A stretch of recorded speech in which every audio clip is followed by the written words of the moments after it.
15 de agosto de 1944, 9 horas da noite. Base de comunicações da expedição Roncador Xingu, Chavantina, Mato Grosso, e o sargento Paulo Mendes está no turno da madrugada, sozinho na sala de rádio, com a selva do lado de fora e aquele chiado constante ocupando tudo, como se a floresta tivesse aprendido a falar em estática.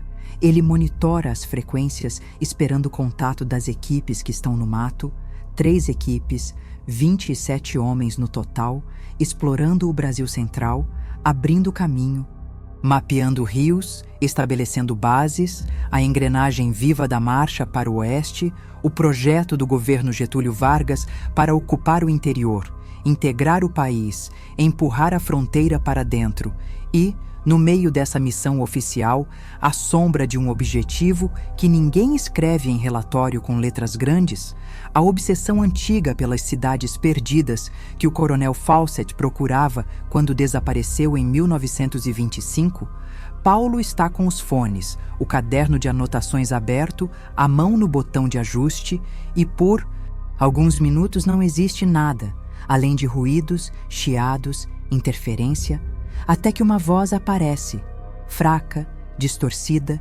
mas inconfundível porque é humana. Ele puxa a frequência, aproxima o ouvido, força o dial como quem tenta segurar um fio que está escapando.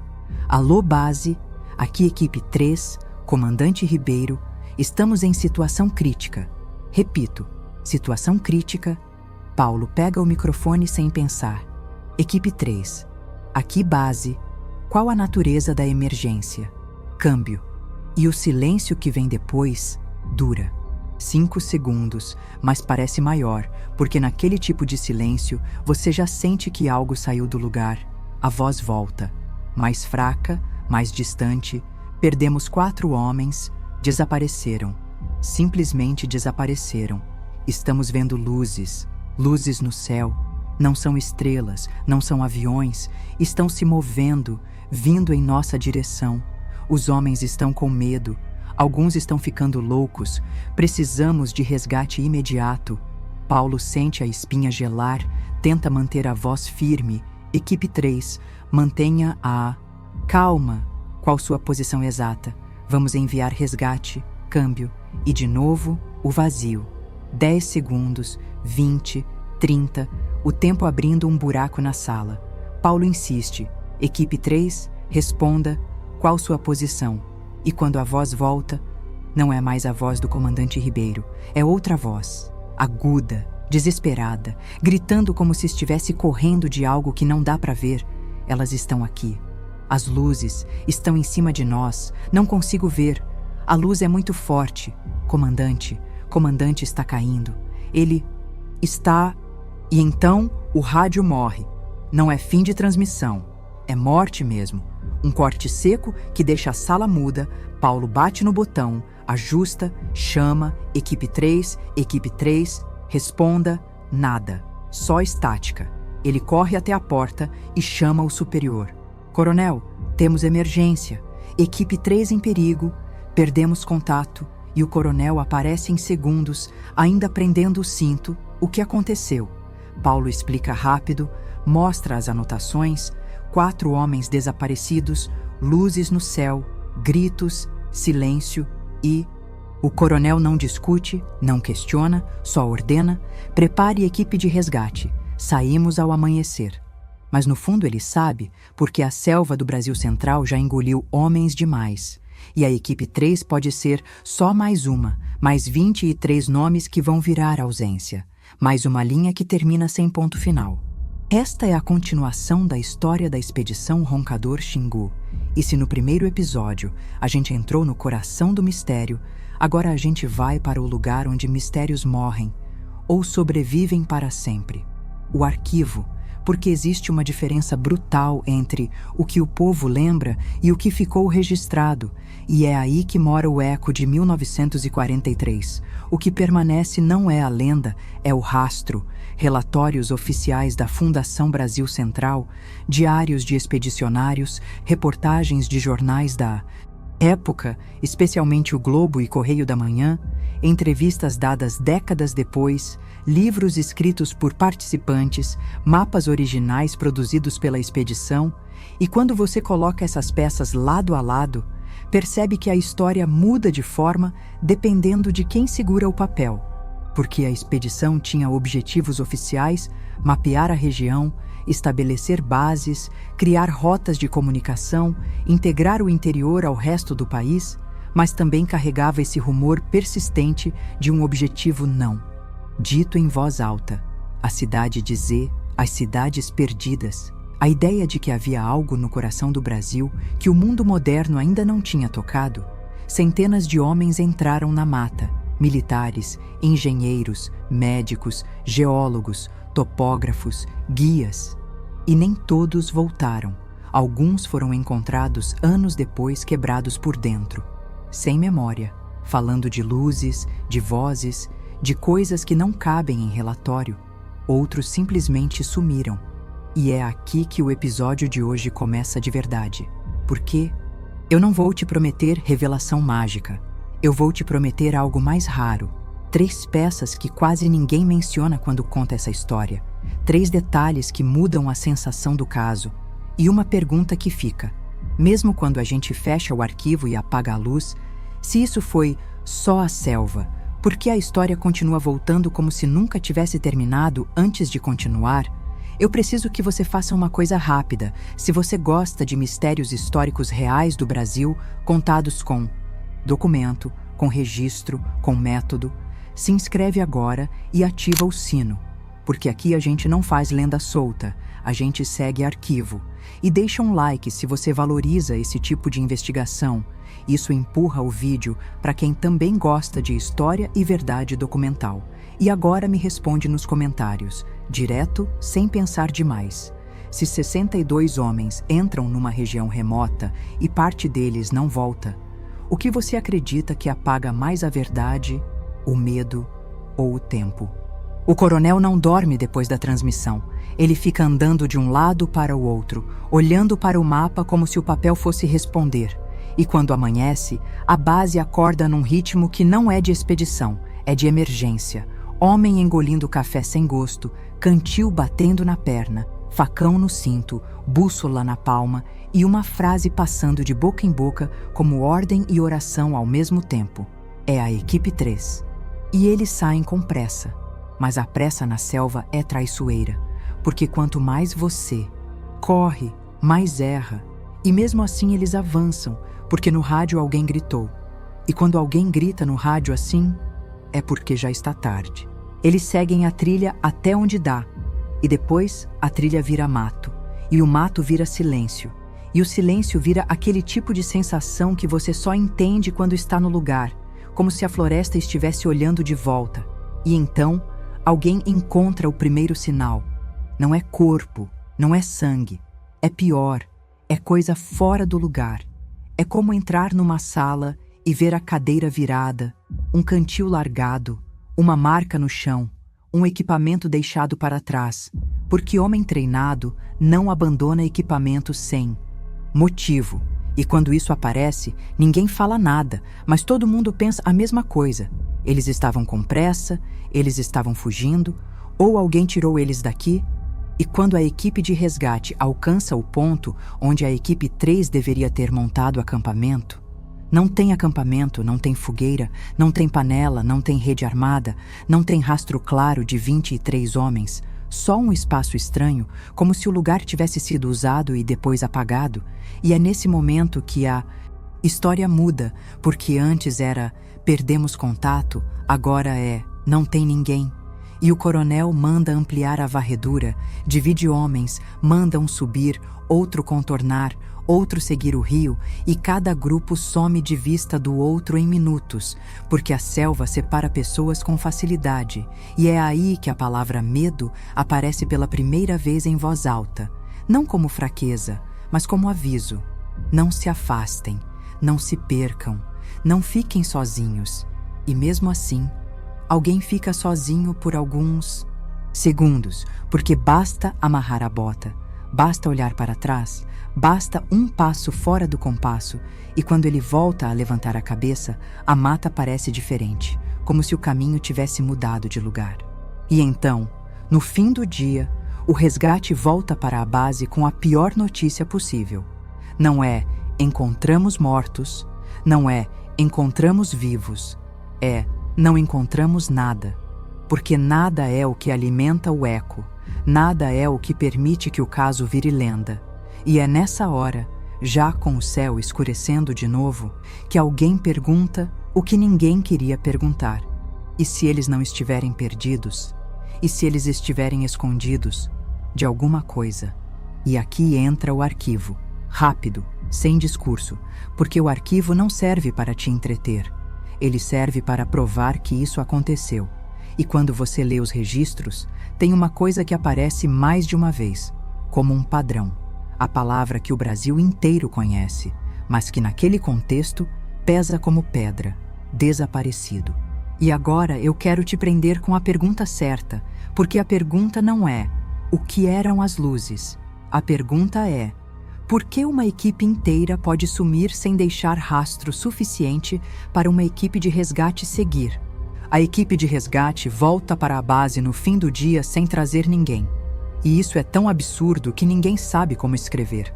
Porque soldado consegue escrever morto, consegue escrever ferido, consegue escrever perdido, mas nada não preenche relatório. E enquanto o coronel tenta decidir o que vai para o papel, um dos homens da base aponta para o limite da claridade, para além das barracas, e diz baixinho, como se tivesse medo de chamar atenção: tem alguém ali. E quando todos olham, o corpo não corre, não grita, não acena. Ele apenas aparece entre as árvores, como se tivesse sido deixado ali. Um homem só, cambaleando, com a roupa colada no corpo de suor e lama. E o pior detalhe não é a aparência, é o olhar. Porque ele não olha como alguém que está voltando, ele olha como alguém que ainda não saiu de lá. Eles correm até ele, seguram pelos braços, e o homem tenta falar, mas a boca não acompanha. Ele treme, respira curto, e quando o médico encosta nele, sente a febre, uma febre que parece queimar por dentro. O coronel pergunta nome, pergunta de qual equipe ele é. E o homem responde com a frase mais assustadora que alguém pode dizer depois de voltar da mata: eu não sei. E todo mundo troca um olhar porque aquilo não é confusão, aquilo é vazio. E quando o médico insiste, ele consegue dizer mais uma coisa, como se fosse a única pedra que sobrou na memória: havia luz. E quando ele fala luz, ele não está falando como quem viu uma lanterna. Ele fala como quem viu uma coisa viva. O coronel manda levar o homem para a tenda médica, manda ninguém espalhar, manda silêncio, porque base militar não gosta de pânico, e pânico é contagioso, só que é tarde demais, porque em 10 minutos todo mundo já sabe, alguém voltou, e a pergunta vira uma faca: se um voltou, por que os outros não voltaram? O médico tenta hidratar, tenta baixar a febre, e o homem fica repetindo a mesma coisa como se estivesse preso num segundo específico: luz, luz, luz. E o coronel espera o melhor momento para interrogar. Não por crueldade, mas porque ele precisa de uma rota, um ponto, um rastro, qualquer coisa que permita transformar o nada em caminho. Quando ele senta ao lado da maca, ele fala baixo, como quem não quer quebrar o homem: me diga onde vocês estavam. E o homem fecha os olhos, abre de novo e parece lutar contra uma parede invisível dentro da cabeça. Ele tenta, ele jura que tenta, mas as palavras não vêm como narrativa, vêm como flashes, água, pedra, grito. E aí ele engasga, começa a tremer mais forte, e o médico sinaliza para parar. Só que o coronel não consegue parar porque a base inteira está pendurada nisso. E ele pergunta o que aconteceu com o comandante Ribeiro. E nesse momento, o homem abre os olhos com terror puro e fala uma frase que derruba a sala. Ele caiu e por um segundo ninguém respira. Caiu como o coronel insiste e o homem leva a mão à testa como se a dor fosse física e diz: a luz empurrou. E aí vem a virada que muda o tom, porque não é eles se perderam, não é eles foram atacados. É uma frase que parece impossível demais para ser invenção, mas absurda demais para ser aceita. E o coronel faz o que qualquer homem responsável por uma operação faria para não deixar o caos tomar conta. Ele decide controlar o que vira registro, porque ali nasce o eco. O eco nasce quando alguém decide o que é relatável e o que é inaceitável. E o relatório não escreve "a luz empurrou". O relatório escreve "relato confuso sob febre", escreve "estado mental alterado", escreve "necessidade de descanso", porque papel precisa parecer adulto, e a experiência humana nem sempre parece. No dia seguinte, eles voltam para a mata com uma coisa diferente no peito. Não é mais só urgência, é medo com direção, porque agora existe uma palavra que não deveria existir num caso desses: luz. E quando você entra numa floresta procurando homens e passa a procurar algo que não sabe nomear, cada sombra vira ameaça. O coronel divide a equipe de novo, mas agora com regras mais duras. Ninguém se afasta sozinho, ninguém some da vista do parceiro, e cada grupo carrega não só equipamento, mas uma sensação ruim, como se estivessem entrando em um lugar que não quer ser encontrado. Eles avançam devagar, marcando árvore, riscando mapa, tentando transformar selva em geometria. E por algumas horas nada acontece, só o som do próprio esforço, o barro puxando bota, o zumbido dos insetos, o ar pesado. E isso é o que mais engana, porque o silêncio dá a impressão de que o mundo voltou ao normal. Até que um dos homens para de repente, levanta a mão, manda todo mundo travar e aponta para o chão, porque ali tem marca. Não é pegada comum, é arrasto, como se alguém tivesse sido puxado, e o grupo se aproxima, agachado, e vê junto uma coisa que dá um golpe no estômago, um pedaço de equipamento reconhecível, uma peça da equipe 3. E quando você encontra uma peça assim, você não encontra só metal e couro, você encontra um aviso, porque aquilo diz: eles estiveram aqui, e ao mesmo tempo diz: eles não continuaram como deveriam. Eles seguem o arrasto, e ele não leva para uma trilha, ele leva para um lugar de mato fechado. E esse é o tipo de detalhe que faz o homem mais supersticioso do mundo virar racional, e o homem mais racional virar supersticioso, porque trilha tem lógica. Mato fechado é como se alguém tivesse escolhido fugir do caminho de propósito. E o coronel olha o mapa, mede o tempo, mede a distância. Tenta encaixar com o que o sobrevivente disse: água, pedra, grito. E então acontece uma coisa pequena, quase ridícula, mas que muda o clima. Um dos rádios falha por alguns segundos. Não é falta de bateria, não é queda. É como se a frequência fosse engolida. E por um instante a equipe escuta só chiado, o mesmo chiado da noite anterior. E quando o som volta, todo mundo percebe que está prendendo a respiração há tempo demais. O coronel manda recuar alguns metros, manda reorganizar, manda anotar o ponto, e é aí que surge o segundo sinal. Não é corpo, não é sangue, é roupa. Uma camisa rasgada presa num galho, como se alguém tivesse arrancado correndo. E perto dela, no chão, uma coisa pior ainda. Um caderno molhado, um caderno de anotações, e quando um soldado pega, com cuidado, como se o papel pudesse morder, as páginas estão manchadas, borradas, mas ainda dá para ver linhas, ainda dá para ver números, e isso é o que faz o coronel ficar pálido, porque número no papel significa que alguém estava tentando registrar até o fim, alguém estava tentando manter o controle enquanto perdia. Ele vira 2 páginas e encontra uma frase repetida, escrita com pressa, como se a mão tremesse: luz. E abaixo, quase como pedido: não olhe. E por um segundo, a floresta fica mais quente, porque essa é a diferença entre lenda e gente real. Gente real escreve: não olhe quando tem medo de morrer. E aí vem a microvirada que transforma a busca em pânico. Um estalo no mato, como se alguém tivesse pisado em galho, e todo mundo vira ao mesmo tempo, armas levantadas, não para atirar em animal, mas porque o cérebro já escolheu um inimigo invisível, só que não tem ninguém. E esse não tem ninguém é o que destrói mais rápido, porque quando não tem alvo, você começa a atirar contra a própria imaginação. O coronel decide voltar para a base com o caderno, porque aquilo é prova e também é ameaça. E no caminho de volta, um dos homens começa a reclamar de dor de cabeça, depois outro reclama de náusea, depois um terceiro diz que está vendo pontos brilhando no canto do olho, e o médico que foi junto tenta explicar como exaustão, calor, desidratação, mas o detalhe que ninguém fala em voz alta é que parece igual demais ao que o sobrevivente apresentou na noite anterior. E quando padrões se repetem, o medo cresce em silêncio. Quando chegam na base, o coronel leva o caderno direto para a mesa, abre como se fosse um mapa do inferno e chama o operador de rádio. E o operador olha aquelas palavras e sente a mesma coisa da noite do grito. Porque agora o eco não é só som, agora é papel.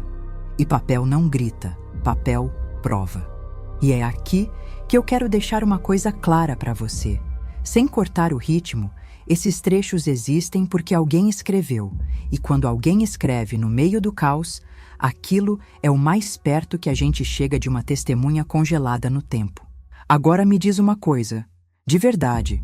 Se você estivesse na equipe de resgate e encontrasse um caderno com "não olhe" escrito de forma repetida, você continuaria avançando ou você recuaria na hora. Comenta avanço ou recuo, porque essa decisão é exatamente a decisão que vai separar a expedição em dois tipos de homens, a partir daqui, os que seguem e os que voltam.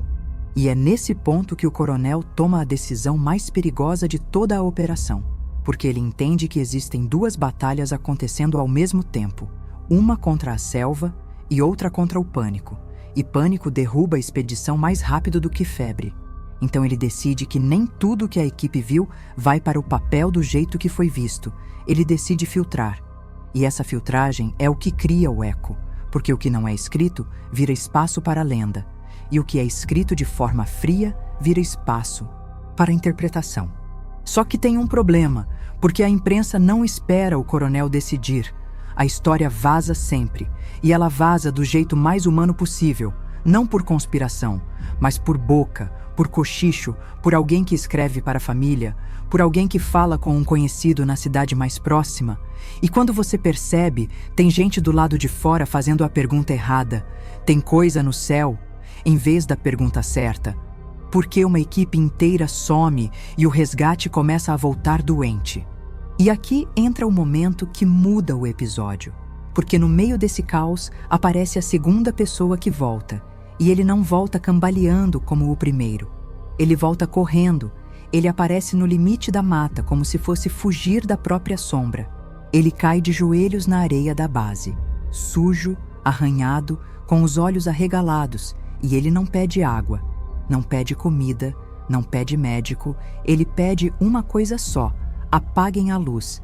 E essa frase atravessa a base como uma faca, porque ali não é luz do céu, é luz de lampião, é luz de barraca, é luz humana. E quando um homem pede para apagar a luz numa base, ele está dizendo que tem medo até do que deveria proteger. O coronel segura o homem pelos ombros e pergunta onde estão os outros. E o homem tenta falar, mas as palavras vêm quebradas, como se ele estivesse engasgando com a própria memória. Eles... não. E aí ele aponta para o escuro da mata, como se o escuro tivesse nome, e diz: elas seguem a gente. E nesse instante, o operador de rádio sente a mesma coisa que sentiu na noite do grito. A sensação de que o limite entre fora e dentro ficou fino demais. E é aqui que eu vou te segurar com o segundo cliffhanger de verdade, porque o que vem a seguir não é mais busca, não é mais mapa, não é mais selva, é decisão política de operação. É comando tentando impedir que a expedição vire histeria nacional. E ao mesmo tempo é algo pior, porque na mesma noite em que esse segundo homem volta pedindo para apagar a luz, o rádio volta a chiar sozinho, como se alguém estivesse tentando entrar na frequência outra vez. Só que dessa vez, ninguém anuncia. Aqui, equipe 3.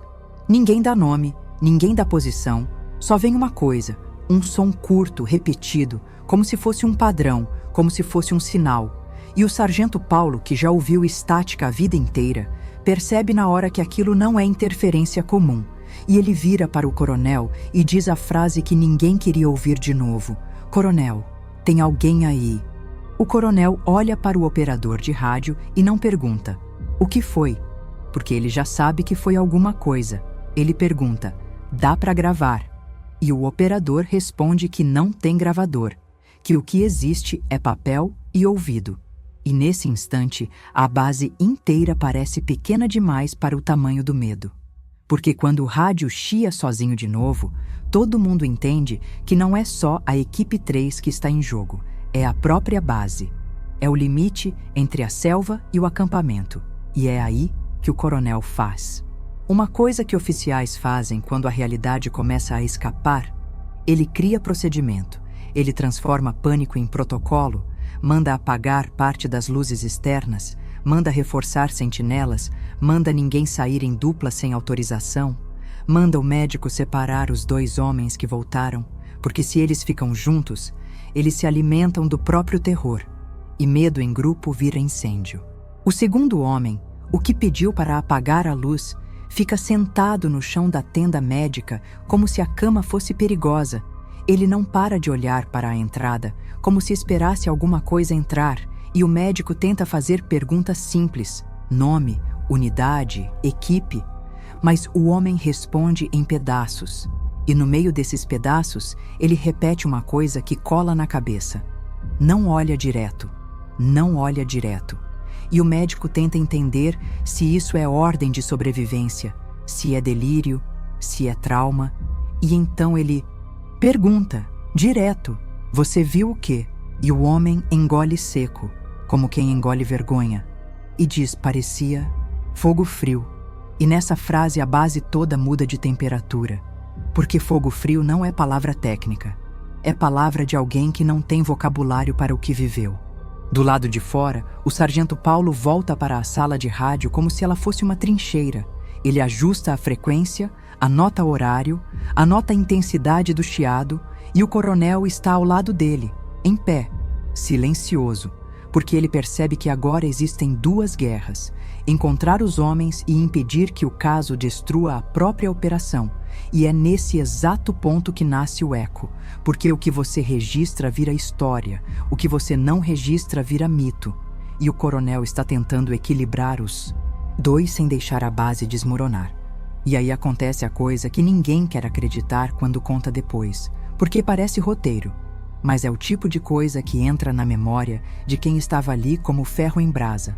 O rádio, em meio ao chiado, deixa escapar uma palavra, não uma frase inteira, não um pedido claro, uma palavra só, curta, como se tivesse atravessado uma porta que abriu por 1 segundo, e o sargento Paulo se aproxima. O coronel se inclina e a palavra sai de novo, mais fraca, quase engolida pela estática: "Ajuda." E Paulo responde no reflexo: "Quem está falando? Identifique-se." Câmbio. E o rádio devolve silêncio, só que agora o silêncio não é vazio, ele é presença. O coronel toma a decisão que define o fim da noite. Ele manda preparar uma terceira saída, mas não ao amanhecer. Ele manda preparar agora, com lanternas cobertas, com rota curta, com marcação de volta, porque se aquele ajuda foi real, existe alguém vivo do lado de lá. E se existe alguém vivo, cada minuto pesa, só que o médico intervém. Diz que os homens já estão exaustos, que sair no escuro é suicídio, e o coronel trava, porque ele está entre 2 mortes, a morte por esperar e a morte por agir. E então, no meio desse debate, o segundo sobrevivente tem uma reação que encerra a discussão, sem precisar de ordem. Ele começa a gritar. Não é grito de dor, é grito de pânico. E ele aponta para a porta da tenda como se tivesse visto alguma coisa ali.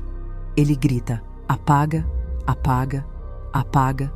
E os guardas seguram. O médico tenta acalmar. E o coronel olha a cena e entende naquele momento que a base já está contaminada pelo medo. E se ele mandar sair, ele pode perder mais homens. E é aí que ele Escolhe o que todo comandante teme escolher, ele escolhe conter. E é aqui que o papel entra como faca de dois gumes, porque a forma como essa noite é escrita decide o futuro do caso. No papel, vira ruído na comunicação, vira relato confuso, vira estado febril, vira ausência de contato, palavras que parecem limpas demais para o que aconteceu. E fora do papel, na boca dos homens, vira outra coisa, vira luz, vira não olhe, vira fogo frio, vira apaga a luz. E é nessa diferença que o eco nasce, porque décadas depois você vai encontrar a versão limpa e vai ouvir a versão suja, e vai perceber que elas não se encaixam. E quando não se encaixam, o mistério nunca morre. O amanhecer chega como uma falsa salvação, porque sol não resolve tudo. Sol só mostra o que você não encontrou à noite. E a base sai de novo, dessa vez com mais homens, mais cuidado, mais marcação, e mesmo assim a selva devolve quase nada, mais sinais pequenos, mais vazio grande, mais a sensação de que as coisas foram apagadas. E quando o coronel volta para a mesa, com as mãos sujas e o olhar pesado, ele entende uma coisa que você também precisa entender para sentir o peso desse caso. Expedição não desaparece de uma vez. Ela desaparece em camadas. Primeiro some a comunicação, depois some a rota, depois some a prova e, por fim, some a certeza. E agora eu vou fechar este episódio como eu prometi, não com verdade definitiva, mas com 3 respostas possíveis, as 3 sem conforto, as 3 com um preço. A primeira resposta é a mais humana e a mais cruel: desorganização e selva, rota errada, doença, pânico, gente se dispersando, resgate atrasando e o resto virando silêncio, porque selva engole, e quando engole, ela não devolve manual de instrução, ela devolve ausência. Só que essa resposta tem um problema. Ela não explica o padrão de não olhe. Ela não explica o pedido para apagar a luz. Ela não explica por que homens treinados falariam em fogo frio como se estivessem descrevendo algo físico e não imaginário. A segunda resposta é a que incomoda porque parece conveniente, filtragem e registro, não conspiração de filme, mas a coisa comum de qualquer operação grande. O que é estranho demais é empurrado para a margem. O que é vergonhoso é omitido. O que pode causar pânico vira confuso. E com isso, o papel fica limpo e a memória fica suja. Só que essa resposta também tem um problema. Ela não explica como alguém volta sem se reconhecer. Ela não explica por que a base inteira mudou. Comportamento, ela não explica o ajuda no rádio, se ele foi real. A terceira resposta é a mais difícil de falar sem cair no exagero.